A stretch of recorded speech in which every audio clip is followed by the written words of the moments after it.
Eu sou Mário Persona e essas são as respostas que eu dei aos que me perguntaram sobre a Bíblia.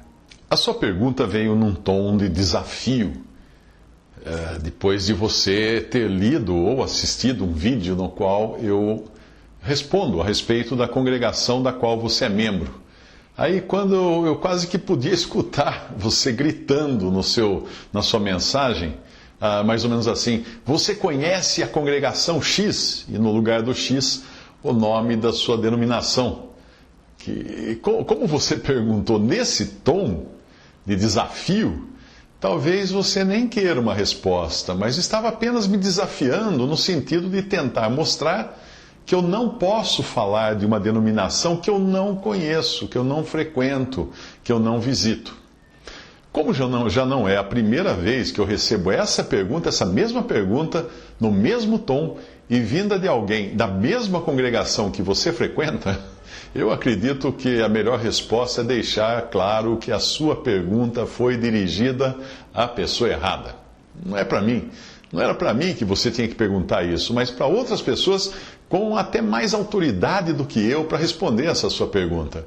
Você deveria perguntar assim, anote aí: Paulo, André, Bartolomeu, Tiago, João, Mateus, Filipe, Simão, Pedro, Simão Zelote, Tomé, Matias, Lucas, Marcos, Lídia, Priscila, Áquila, Apolo, Ágabo, Cleofas, Barnabé, Justo, Ananias, Estevão, Filipe, Prócoro, Nicanor, Timão, Pamenas, Tito, Filemão, Onésimo, Epáfras, Arquipo, Silas, Silvano, Andrônico, Urbano, Narciso, Aristóbulo, Ágabo, Rufus, Hermes, Caio, Lúcio, Tércio, Erasto, Quarto, Onesíforo, Clemente, Sóstenes, Tíquico, Epafrodito, Carpo, Aristarco, Trófimo, Atemas, Dorcas, etc, etc, etc, etc.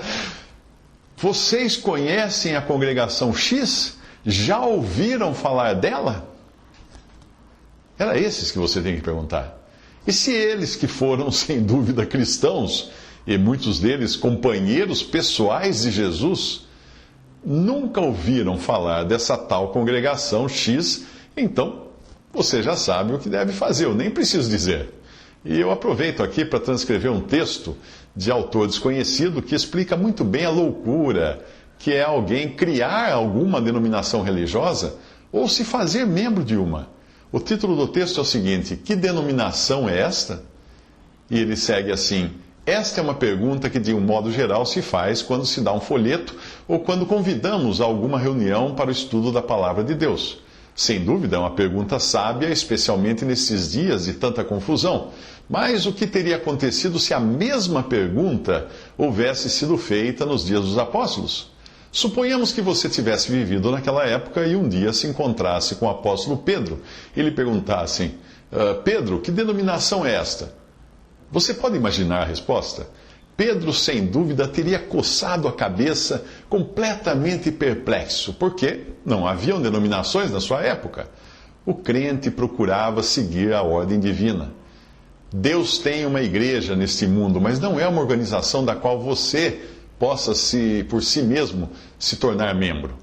É possível fazer-se membro de uma igreja X, feita por homens, de uma congregação Y, e depois deixá-la, se você não ficar satisfeito. Mas você nunca poderia fazer a si mesmo membro da igreja de Deus, a qual é chamada de a Igreja do Deus Vivo, conforme 1 Timóteo 3,15. Nós temos que voltar ao fundamento, o qual é Cristo, porque ninguém pode pôr outro fundamento além do que já está posto, o qual é Jesus Cristo, 1 Coríntios 3,11. A palavra de Deus nos diz que somos pecadores culpados diante dele, perdidos em nossos pecados e por natureza filhos da ira. Efésios 2, de 1 a 3. Mas Deus, no seu amor e misericórdia, enviou o seu próprio Filho a este mundo para pagar por nossos pecados na cruz.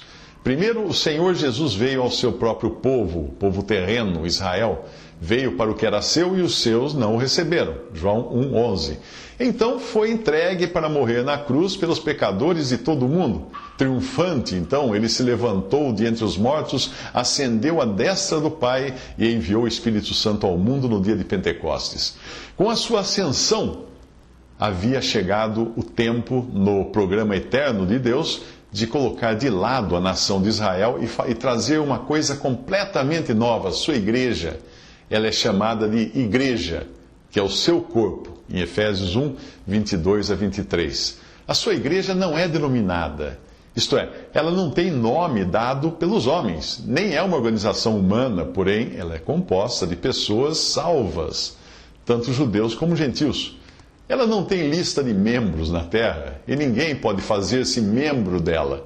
Mas quando alguém vem a Deus como um pecador culpável e recebe o Senhor Jesus Cristo em seu coração como seu Senhor e Salvador, seu nome está escrito no céu e essa pessoa é imediatamente acrescentada à igreja pelo próprio Senhor, como fala em Atos 2, onde diz que o Senhor acrescentava todos os dias à igreja aqueles que iam sendo salvos.